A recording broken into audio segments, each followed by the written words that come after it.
There hadn't been no shit for quite a bit, so the monkey thought he'd start something signifying shit. It was one bright summer day the monkey told the lions that there's a big bad burly motherfucker living down your way. He said, you know your mother that you love so dear, so anybody can have her for a 10-cent glass of beer. He said, you know your sister that's old and gray, so he's the judge that caused her to be that way. Now the lion knew he didn't play the dozens, and he knew the elephant wasn't none of his cousins, so he went out through the jungle with a mighty rope, popping his tail like a 44, knocking giraffe to the knees and knocking coconuts from the tree. He ran up on the elephant under the coconut tree and said, come on, you big bad belly motherfucker, it's just you and me. Now the elephant looked at him grass like the corner of his eye, said, go on, tramp, pick on somebody aside. The lion jumped back like a little jitterbug to make his pass. The elephant sidestep knocked him dead on his ass. Broke 3 ribs and he fucked up his face. He knocked his asshole out of play. They fought all night and they fought all day. By the Lord's help, the lion got away. Now the lion come back more deader than alive. That's when the monkey started some more of his old signifying. He said, the king of the jungles, ain't you a bitch? You look like something with this 7-year itch. He said, when you left the lightning flashing the bells wrong, you look like something been damn near hung. He said, what, motherfucker, don't you roll? So I jumped down on the ground and beat your funky ass some more. So while I'm swinging around in my trees, I ought to swing over your chicken shit head and pee. So every time me and my old lady be trying to get a little bit, here you come down through the jungle with that old wahoo shit. Now the little old monkey was dancing all around. His feet slipped and his ass must have hit the ground. Like a streak of light in a bowl of white heat, the lion was on the monkey with all 4 feet. The monkey looks up with tears in his eyes. He said, I'm sorry, brother lion, so I apologize. The lion said, apologize, shit, so I'm gonna stop you from your signifying. Now the monkey got to think and think fast if he wanna save his little hairy ass. He said, look, brother lion, everybody saw me when I fell out of my tree. He said, they know good and well that you taking advantage of me. He said, but if you let me get my balls out this sand, I'll fight your funk ass all over this land. Now the lion jumped back and braced for a fight. The monkey swings damn near out of sight. For days and days the monkey was gone. The lion thought the monkey was never coming home. But the monkey come back with 2 45s. He said, come on, big old motherfucker, now you my side. He said, remember that day when I fell out of my tree? He said, you put your big funky feet all over me. So remember when I looked up with tears in my eyes, you wanted to fuck me up because I wasn't your chicken shit side. The lion looks around with a chicken shit grin. He said, come on, brother monkey, me and you can be friends. He said, no more row shit will I carry on when I think you and the missus is at home. He said, around your tree I won't trespass because I won't have a friendship to last. The monkey still wasn't satisfied. He had the lion beat. He had 2 45s. He said, stick your nose in this sand. So I want to hear you hollering all over garden land. Once again, the monkey just tickled him again, jumping up and down. His feet missed the limb. His ass hit the ground. Like a streak of light in a bowl of white heat, he was right back on his ass with all 4 feet. Now deep in the jungles in the still of the night, when the lion roar, all of the rest of the monkeys get the hell out of sight. That's all that. Back down in the jungles up under the stick, things been quiet for a pretty little bit. One morning, bright and soon, that motherfucker come out of his room. He was wearing a bullet watching the zoo suit. Come out and tell that bitch he wasn't cute. He looked at Mr. Lion and said, woo, Mr. Lion. Said something come down here and said, we talk about your niece, see your grandma ask her for a piece. That lion got so mad he jumped and trimmed in the tree, chopped baby giraffe monkey down on their knees. He went on down the jungle where he was jumping and rolling, jumping and pouring, popping his tail, wasn't a 44. He saw himself laying aside the tree, said, get up, big rusty motherfucker, you are me. Ed's looking at him out the corner of the eye, said, look here, big boy, I said, I can't come out. Said, go and get somebody your side. Like a streak of light in a bowl of heat, that lion jumped that motherfucker to all 4 feet. When that lion back made a pad, they hit him side step, knocking dead on his ass. Then he drove back in the jungle mode, dead alive. That motherfucking monkey starts something signifying. Say, woo, Mr. Lion, you talking about you were fast. Look at that, you ain't got no hair to cover your ass. He drove back in the jungle mode, dead alive. That's when that monkey jumped up and started his signifying. Say, look here, say every time me and my wife go to get a little bitch, you coming out over you shit. Say anyhow, say, get up under my tree before I take it over to pee. He jumped from little limb all the way around, the foot slipped, and the black ass hit the ground. And that lion covered. Then said, look here, Mr. Lion. I said, hold it. Said, let's fight fast. You stand over here and I stand over there. That lion back up the path of fight, that motherfucker throwing slam out of sight. Back on the 19th of June, all animals gave a party down at Braccoon. When the monkey heard the news, he got all excited. But he was real hot when he found out he wasn't invited. He said, I know, when time come, I'll just go. The next morning at the crack of dawn, he was up trying a brand new rig on. He had a red vest with a bow in the back. He had shirt and shoes to match. He had a yellow tie with a purple suit. He was clean and he knew it too. He went on down to the barber shop to get him a shave and a shine. He looked at his watch and said, it's parting time. He went on to the party, and they called him a disgrace and slammed the door in his motherfucking face. He said, I know. He went home and reached over seal of the door and brought down a long 44. He said, honey, give me a 10. I'm going to buy some gin. He went and bought a fifth of whiskey and a fifth of gin. He put the whiskey in his pocket and he drank the gin. He said, now I'm going to kick this party time door in. He went to the party, he jumped and shouted. He said, who's the bad sucker thought to leave me out? On some son of a bitch, I'm not going to have no pity. I'm going to kick ass till my shoelaces get shitty. He said, listen, you sisters, I don't play. He said, I quit school because they had recess one day. If it's any schoolgirls in the house, will they kind of take a walk? Because I'm a drunk son of a bitch and I'm full of bad talk. He said, I'm the baddest son of a bitch that ever walked the earth. He said, the doctor ain't spanked me during the time of my birth. By that time, he spied the lion. He jumped on the table, pissed in the lion's cup. He said, not bad, son of a bitch, drink it up. Get on your knees and say a little prayer before I put the butter's 44 down your motherfucking hair. The lion said, I know you all hot and excited. You mad because you didn't get invited? He said, but it's a coon that told us yesterday about 1:15. He said, next time y'all have a party and I get all excited, there's going to be some badass happenings if I don't get invited. He said, I do what I please. He just talk shit, stay drunk 7 days a week.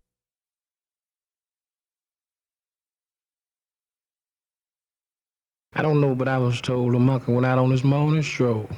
He had on a double-breast suit and a long black robe. He had his hat crushed down on the Esquire fold. He had on a long black pair of shoes on a AAA last. He had a walking stick on his arm and his hair was gas. And everybody could tell by the clothes he wore that he was a pool-shooting monkey from Coconut Grove. Now the old baboon was sitting inside on a stool waiting on just any old fool. The monkey walks in and said, you know, I just love and enjoy to see the 8-ball roll. The baboon said, look, brother monkey, sit down there and we shoot the 8-ball for fun. So, but now if you got any gold in your clothes, I shoot you a little 61. The monkey said, get your cue stick from the wall. So now y'all watch this ugly motherfucker when he bust them balls. The baboon bust the balls and his tar balls scratched. The monkey sat back and relaxed.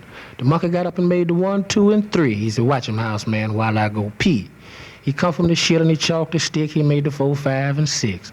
He made the 7, 8, and he banked the 9. He played the 10, 11, and 12 in the side.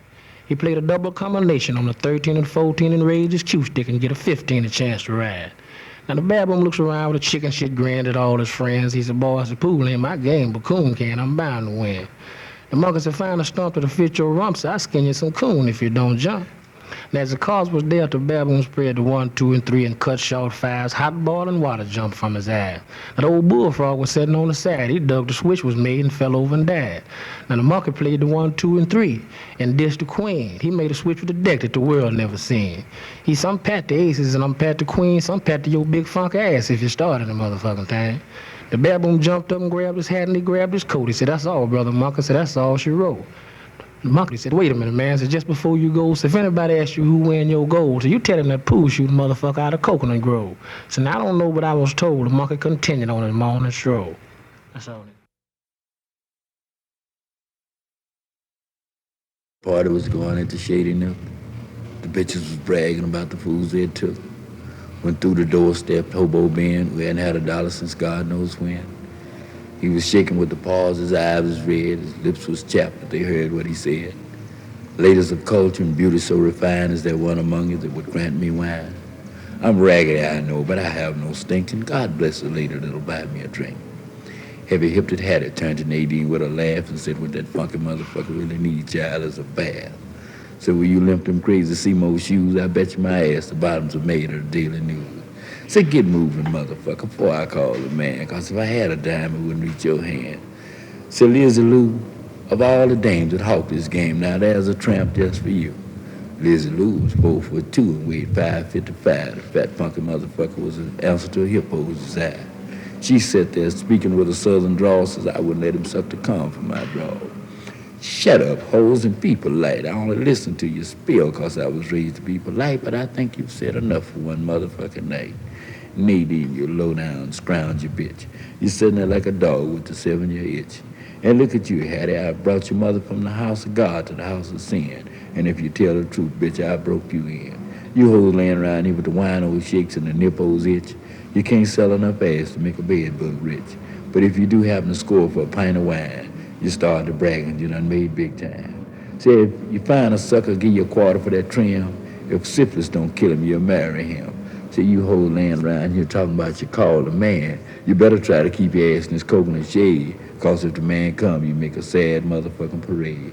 According to all those high-class bitches that I've ever seen, compared to schoolgirls, you hoes are sure enough green. Now look at all these pretty green $100 bills, and look at Hazel turning green round the gills. I know you bitches thought when I walked in I was busting down on my luck, but the next time you see a gentleman, keep your motherfucking mouth shut.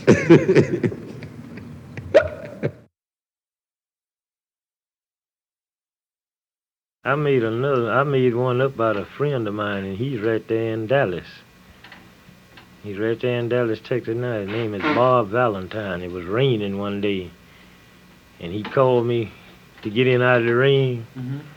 And when he called me in his house, I stepped right in a pile of baby shit. He got a bunch of little babies, nasty babies running all around his house. When I got back home, I made a toast up by it. Do you remember it?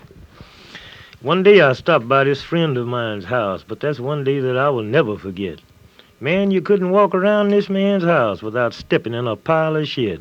His windows, they were all dirty, and most of them were broken out, and he had little pissy babies, and they were running all about. Snot was dripping from their little nostrils, looked just like the yellow from the egg. Shit was oozing out their diapers down their filthy little legs. Now, next to this little youngest one was a little 2-year-old, and they all called him Little Buster, damned his little soul. Little Buster, he came up to me and he crawled up on my knee. Gas from Little Buster's ass burnt blisters up on my thighs, and the piss from Little Buster's diapers drawed water to my eyes. Now the head of that family, which I'm gonna call no name, but that was Little Buster's daddy, and damned if he didn't smell the same. The mama, she was a little different in her middle-aged sag. She was sporting a pair of her husband's work shoes and wearing a skirt made out of a burlap bag. There were 14 babies sleeping in one bed. They had 7 at the foot and they had 7 at the head. All the rest of them slept on a pallet on the floor with the mama and the daddy and the baby boy called Joe. Now, you know I don't like to talk about people because it's all in vain. It's a sad situation and it's too hard to explain. But I've said it once before and I'll say it once again. If I ever stop by his house again, it'll be for the same thing, to get in out of the rain. See, it was raining that day. On October 6th, it was a terrible night. That's the last time that bad Brock Yankton remember seeing the lights. Brock left off of 6th Street about 7:15, and he drove on 11 in his Ford V8. He stopped in the Lewis's place where all the boys was having fun. Brock got kind of handy, and he felt for his gun. He walks up to the bar, said, "Bartender's down in whiskey for sale? If so, give me a pint and make it snap in here." There stood a little bum in the corner. Said, "Mr. Brock, may I have a glass?" He said, "You better stand back, motherfucker, before I kick your goddamn ass." There stood the bum's friend, John Henry, with his knife in his hand. His whole hard desire was to kill him a man. His kicking asses, Brock, have came to the pass. And if you kick that kid tonight, you'll kick your goddamn last. Well, Brock was already handy, so he jumps under the light. And before he knew it, he was hit with a knife. He pulled out his pistol, and he began to cuss, and you ought to seen the Negroes kicking up dust, because they knew that Brock was bad, and it just wouldn't do to make him mad. He made 3 shots inside of the place, and he made 10 steps forward and fell dead on his face. Then the ambulance began to run, sirens began to whine. The driver said, "Some know that rider, Doc must be dying." As they drove up to the curve, all in a sudden they stopped. The driver jumped out. "So I'm a motherfucker if that ain't old Brock." They said, "What hospital must we take him to?" So carry him to the undertaker, the only place to do. Now he was carried to an undertaker by the name of Fuller, but he couldn't be seen. So they carried his body to an undertaker by the name of King. So the day of the funeral, everyone was sad, except old Ice Jim. That motherfucker was glad. Now that was past Pickin' Red, Big Head Ned, Butt Cutting Shorty, and Wire Head Ed. That was Fast Fucking Fanny, Razor Cutting Annie, and Mary Lou, dressed in her high-powered blue. She told Mary Mack, "So what can I do? Brock was your man, but he was my man too." So after the gamblers came from around so far, up drove Buttercup Marshall and Cup Grease's car. He gets to the door, and he makes a little bow, and he speaks to the people of head. He said, "What I got to say, I must say it softly, for I know that Brock is dead." He said, "Of course, at the time, I'm a little bit late. I had to have Buttercup Marshall in this Ford V8. So before the preacher closed his Bible and all kneel to pray, he said, "Any more of you friends of Brock have anything to say?" They all got together. Said, goodbye, Brock. You know we hate to see you go. But the good book said you got to reap just what you sow. So after Brockhampton's funeral, I said I'll go down to Mary Mac. And he begged and he pleaded for her to take him back. She said, I said Brockhampton was the only man that I ever loved. And I wouldn't take you back if you was the last eye-selling motherfucker that they had in the world. Oh, who's Brockhampton? Is this... He was a bad man in Austin, Texas. Is it a real one? Real man. Oh, where did you learn this? Penitentiary. Which, here? Which Back year? here. Back in 1937. When did you come in first? 1937. That's when you first came in?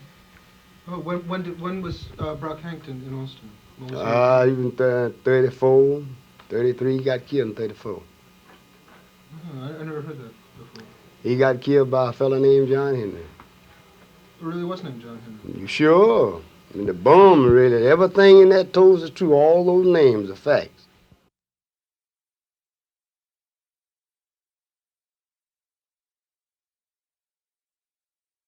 All old folks say the 4th of May is a hell of a day. I was in a little seaport town and the great Titanic was going down. Now the sergeant and the captain was having some words when they hit that big iceberg. Up come Shan from down below. He said, Captain, I said, you don't know, so we got 9 feet water over the boiler room floor. And the captain said, go on back and start stacking sacks, so we got 9 water pumps to keep the water back. Up come Shan from down below. He said, Captain, I said, you don't know, so we got 40 feet water over the boiler room floor. He said, go on back and start stacking sacks, so we got 9 water pumps to keep the water back. Shan said, your shitting is good and your shitting is fine, said, but this one time you white folks ain't gonna shit old Shan. Now 1,000 millionaires were looking at him. When he jumped in the ocean, he began to swim. The rich man's daughter came up on deck with her drawers around her knees and underskirt around her neck. Like a noonday clock, Shan stopped and his eyes fell dead in that cock. She said, Shine, oh Shine, said, save me, please. I give you all the pussy that your eyes may see. He said, I know you got good pussy, and that's true, so but there's some girls on land got good pussy as you. She said, Shine, oh Shine, said, please save my life, so I make you a lawfully wedding wife. He said, your shitting is good and your shitting is fine, but first I got to say this black ass of mine.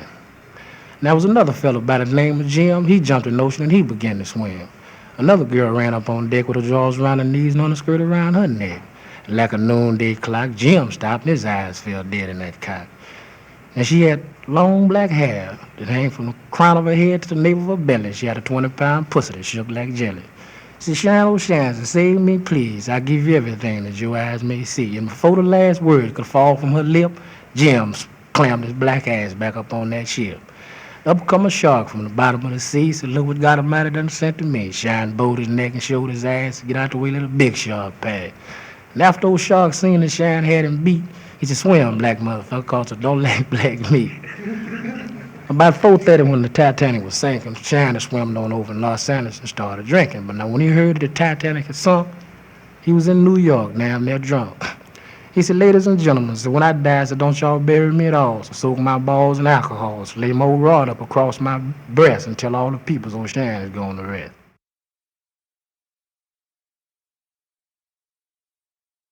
It was back in the time of 1902. I had a fucked up deck of cards and I didn't know what to do. My woman was leaving. She's putting me out in the cold. I said, why you leaving me, baby? She said, I love his grown old. So she kept packing the bag, so I said, fuck it, you know. So I waded through water and I waded through mud and I came to this town called the Bucket of Blood. And I asked the bartender for something to eat. He gave me a dirty glass of water and a tough-ass piece of meat. I said, bartender, don't you know who I am? He said, frankly, my man, I don't give a goddamn. I said, well, my name is Stackolee, so oh, yes, I heard about you up this way, but I feed you hungry motherfuckers each and every day. About this time, the poor bartender had gone to rest. I pumped 6 of my rockets in this motherfucking chest. A woman run out the back, screaming really loud, say, I know my son ain't dead. I said, you just check that hole in that ugly motherfucker's head. She said, you may be bad, your name may be Stack, but you better not be here when Billy Lowndes get back. So I walked around the room, and I seen this trick, and we went upstairs, and we started real soon.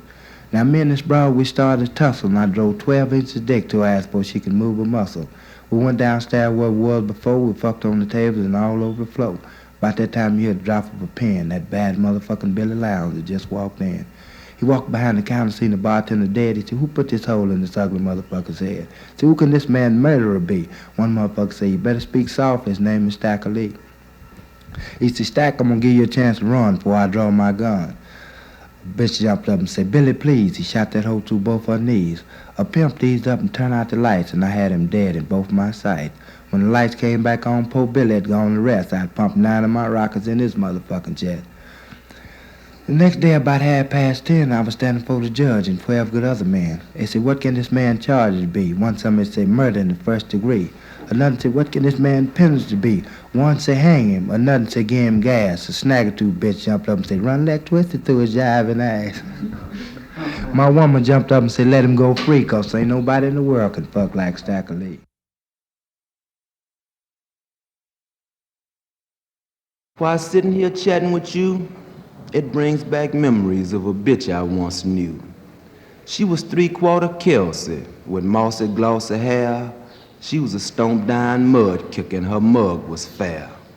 Now I met this broad while playing short corn in the Golden West. I brought the hoe to the city to see if she could stand the test. And while we was sitting down shooting a bull and my ends was pretty low, she said, shit, I know more now, daddy, than you'll ever know. Say, when I first met you, sweet papa, you tried to shoot me a line of bull. Say, but you can't look up a she-mule's ass until the load she'll pull. Say, now you handsome and everything, and looks real nice in your clothes, but you ought to cop yourself a job, fool, 'cause you can't play hoes. Say, I'm known from the Golden Gates of Frisco to the Frisco Bay. I'm known to beat you half-ass pimps in any game you try to play. I'm known to beat you chicken shit pimps in any game you try to rule, and buy clothes and furs with your money and play you for a goddamn fool.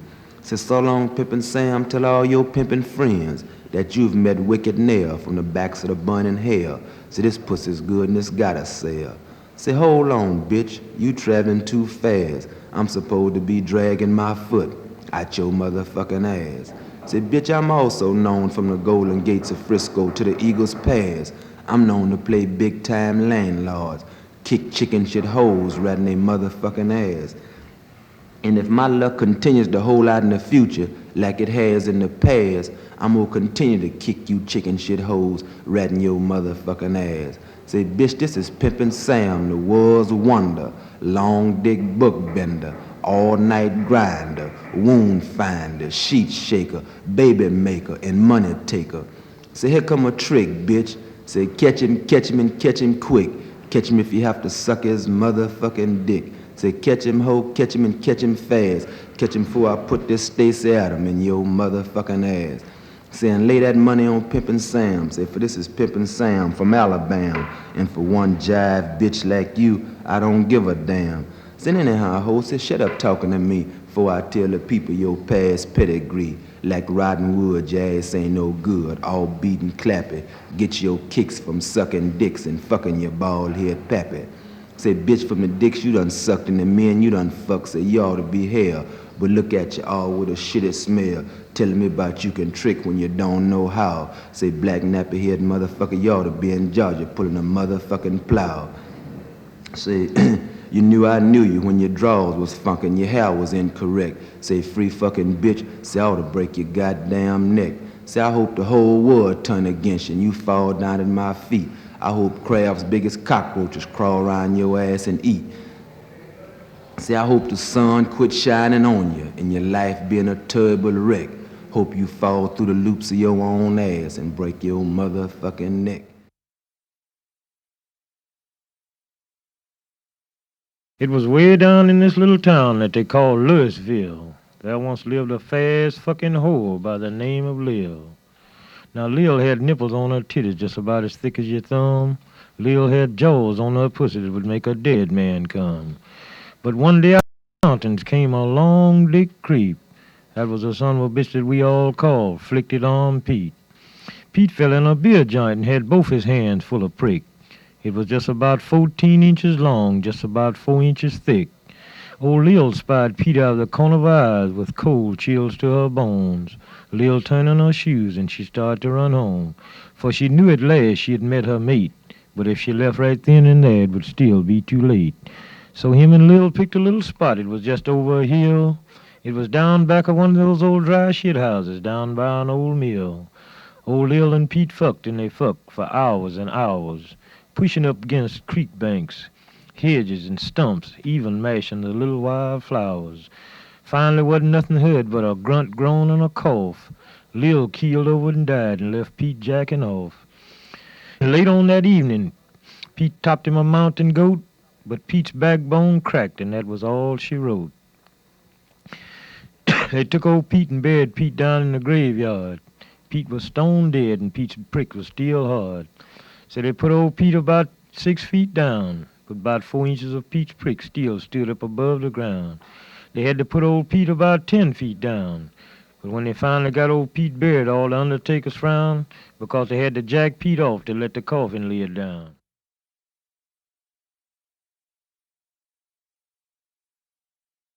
The lame and the whore. It's a low-down shame how some of you cocksucking lames, you all claim to be so hip. Every time you open your mouth, I know you're dead from the South and you're just another poor hustler's tip. You claim to be a big-time gambler and you got a fast money-making whore and you supposed to be that whore's first love. You're good at picking people's pockets and robbing supermarkets and you're a foxy boy in a pair of boxing gloves. But you play working men's wives, you'll even burglarize. In fact, you're good at all you attempt. But your greatest mistake is when you decided your fate and thought that a lame like you could pimp. Because I've been pinning your style for quite a while, and I can see you ain't down with the game. Why, the very bitch could make you both rich if you wasn't such a motherfucking lame. Because you got one of those hoes that look good in her clothes, and she got that pretty velvet-like skin, and without a guess, when she lift her dress, she's at least worth a fin. So, but that bitch you got, her cock gets hot, and she's wild as a bitch can be, and it's a low-down shame how the bitch pull a train and give all her pussy away free. Then the bitch come dragging in home with her sick pad on. She's talking shit, Daddy, you sure is sweet. When you go down to the store, bring me back a box of Kotex, and don't forget to bring us back something to eat. So, but before you go, I want you to know that today I lost my job, and the money I drew, I lost that too. I'll cross my heart to God. So there the bitch lay, she's a picture of death, not one crying penny in her pocket. The bitch feeling fine, her breath smelling like beer, whiskey, and wine, her ass is smelling like a dying fish market. So you got to wake up lame and prove to this whore that you are not no goddamn fool. So you got to prove to this bitch that you 3/4 jackass and that the other part of you is mule. So you got to rule that bitch, you got to school that bitch, you got to teach her the golden rule. You got to stomp that bitch, you got to tromp that bitch and use her like you would a tool. You got to drive that bitch and got to ride that bitch like you would a motherfucking mule. And after the end of the month rolls around and that bitch's flag jump back in port, then keep every inch of your natural prick right down her prick-sucking throat. And if the bitch starts to complaining that she got pyorrhea at her gums, put you some pillows up under that hoe's belly and then charge her asshole some. Charge that bitch's ass and charge it hard till the bitch no more can feel one sliding fart. Then take the bitch out on the highway and drag her until she's damn near dead. Then take your pistol and shoot her right through her motherfucking head. Then send you a message down to Tom Devil, for to hell she's bound to go. Tell Tom Devil to use that bitch and to bruise that bitch because she's just another no-good hoe. Send please Mr. Devil just before you call your roll. If you got just one more trick left in hell, please charge that poor old soul. And when her soul fucking days are over and her pussy they no longer buy, throw you some more brimstone in the furnace and throw her dog ass in the fire. And when her soul is burned to ashes, put them in a jar and send them to me so I can take them and show them to all these other free fucking bitches who are going around giving their pussy away free.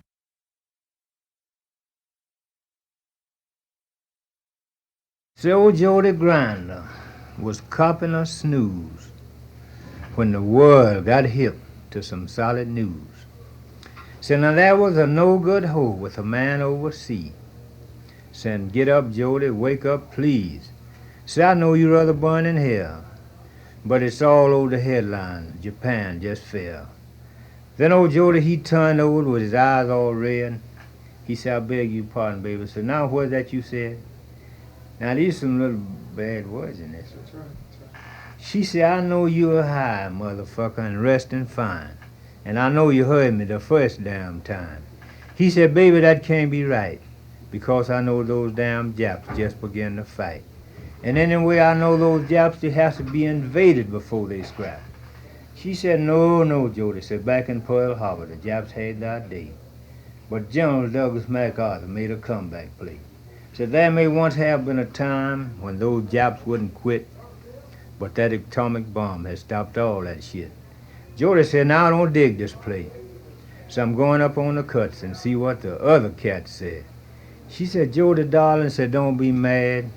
But while she up on the cuts, she'll try to dig you another pad. She said, I'm sorry, darling, but that's all she wrote. Said, my old man may be here on that next damn boat. Jody said, don't front me with that shit because it's not anywhere. And this is Jody Grinder. And damn that square. Said, now I'm not interested in your point of view. Said, now turn on the radio and get me the news. Now the news he got, Jack, was a solid sender. Old Tojo was just signing unconditional surrender. He said, turn it off, baby, so I don't want to hear no more. And see who's knocking at that motherfucking door. He said, wait a minute, baby, before you answer that knock. Said, will you get that bottle and pour me a shot? He said, that's all right, Jody. Said, I'm already in. Said, now let's all sit down and have a drink of gin. He said, I can tell by the look in both of your eyes that I took this giant completely by surprise. He said, hush, ho, I know what you gonna say before you begin, that you and Jody just damn good friends. But I want to put you and Juanita wise, since there's lots of firepower in this 45. And before some dreadful mistake is made, he said, Jody, will you kindly pocket that old rusty blade? He said, I heard you say you didn't give a damn, but will you hip him, baby, to who I am? She said, yes, Daddy, if you want him to know Mr. Jody Grinder meeting Mr. G.I. Joe. He said, now you people pull me up a seat, and I'll make my little story short and sweet. He said, Jody, ever since Pearl Harbor, back in 41, said, you played the cuts and had your fun. Said, you even shucked my old lady, and that ain't all. You even carried her to the allotment balls. You carried her to the park, and you carried her to the zoo. Then you finally decide you just move into. Said, now you know you and Juanita didn't play it fair. Said, now you're face to face with the same damn square. He said, oh yes, I picked up on your wardrobe as I came down the line. And from what I hear about it, it's awful fine. Now that's all right, baby, I'll get around to you. I picked up on your wardrobe, and it's foxy too. So now I have a little chick over across the way. And those togs may come in handy for her someday.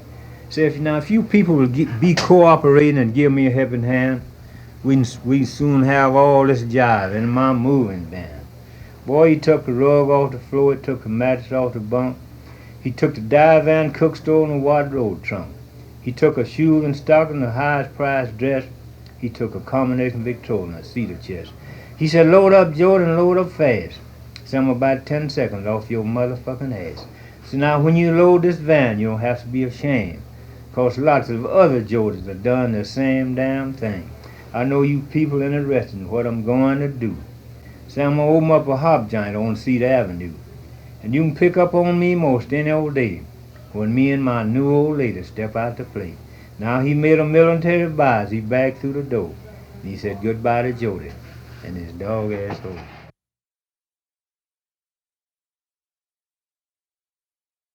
It was cold and mist and rain in old Spokane off the red light district of the coast, where the hoes got high off of good cocaine and stood on the corners and boast.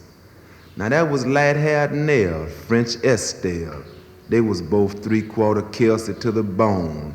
There were Lil Lindy Flo, a red-headed hoe, and light-fingered Peggy Malone.